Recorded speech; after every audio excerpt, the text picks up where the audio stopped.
What's going on, everyone? Welcome back to another episode of Coast to Coast, and I'm your host, Liam Willerup. Today, we'll be talking about the Golden State Warriors and the uncertainty of the future in the Bay. First and foremost, I want to thank you all so much for hitting 100 subscribers in the channel. It truly means so much to me, and I want to continue to pump out great content like today's episode. So with the Warriors, while I am a Warriors fan, I'm not going to dance around and deny that it doesn't look pretty right now in Golden State. While Steph Curry can only do so much, this roster has seemingly failed around him, and they haven't failed to build this new era in Golden State. While there's promising guys like Jonathan Kuminga and Brandon Podziemski, I don't know if either of those guys can be that next star to lead Golden State into this next generation. Therefore, I got three options on the table that I'm going to propose, and I want you guys to comment down below which one you would do. So let's hop straight into this to talk about what should be next in Golden State. Given the state of the Golden State Warriors, I believe there are three options to how they can go about adjusting their roster for the future. Starting with option number one, they pursue a piece that can help them win this season, which would be an above-average starter that they can make a deal for that won't shake up too much on the roster, but can help them move up the rankings in the Western Conference. As for option number two, they make a trade for the franchise's next future star, whether they decide to do that before the deadline this year or do that in the offseason. And option number three, make no moves, wave the white flag, and embrace a rebuild in Golden State. In this episode, I will break down all three of these options, starting off with number one, and pursuing a piece that can help them contend this season. In this scenario, I've laid out four potential trade targets that make sense that wouldn't require the Golden State Warriors to give up much of their draft capital and young talents in order to get a piece that can really impact their roster. Starting off with Nikola Vucevic from the Chicago Bulls, he'd be a great floor spacing option for this team as he's shooting above 40% from three this year. He's also an above average rebounder and can probably contribute anywhere between 15 to 18 points per night on this team. Moving on to the other option at the big position is Toronto Raptors center Jakob Poeltl, who's in the midst of a breakout season with them, who would provide efficient low post scoring and is averaging 2.4 blocks plus steals per game. But in this deal, I'd expect the Toronto Raptors to likely want Trayce Jackson-Davis in return, so if Golden State's willing to do that, I think he'd be a huge upgrade at the center position for Golden State.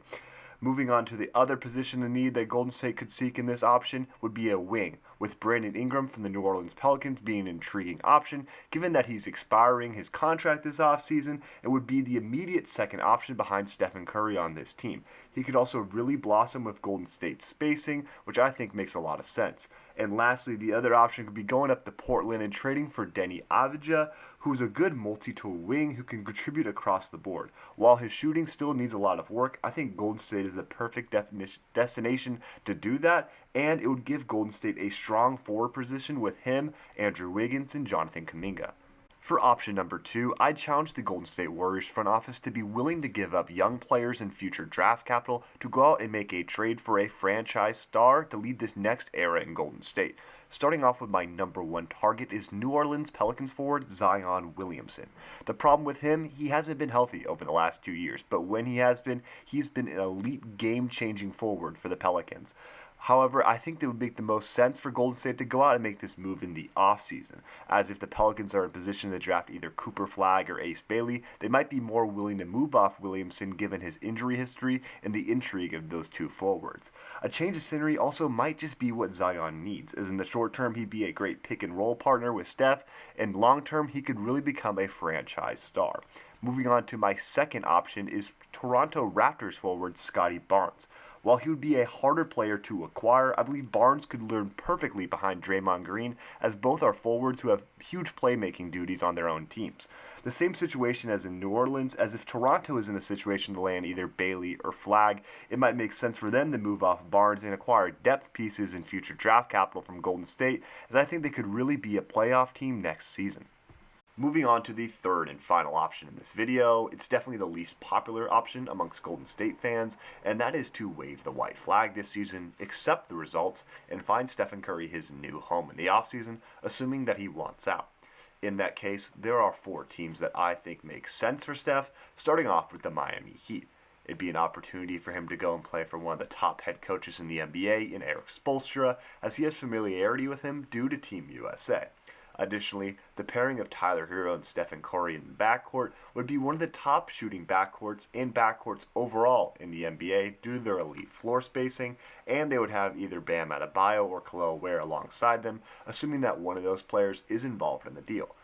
Obviously, it's also beneficial for Golden State to send him out of conference, and this is a destination that I think makes a lot of sense as it's a big market for Steph to go and play in. Moving on to the second team would be the Charlotte Hornets, as it has ties to Curry given that his father Dell is a franchise legend there. While he would go and pair up with LaMelo Ball and Brandon Miller in that young core, it wouldn't really make a lot of sense for this team's timeline. However, it would be a good revenue generating move if Charlotte sought it out. Moving on to the third option is the Brooklyn Nets, who have a ton of cap space and draft picks, with more expected to come in an impending deal with Cam Johnson. They could acquire Curry and then go out and sign free agents to build the ideal team around him, and he'd move to a bigger market in Brooklyn and remain the star and clear-cut best player on that team.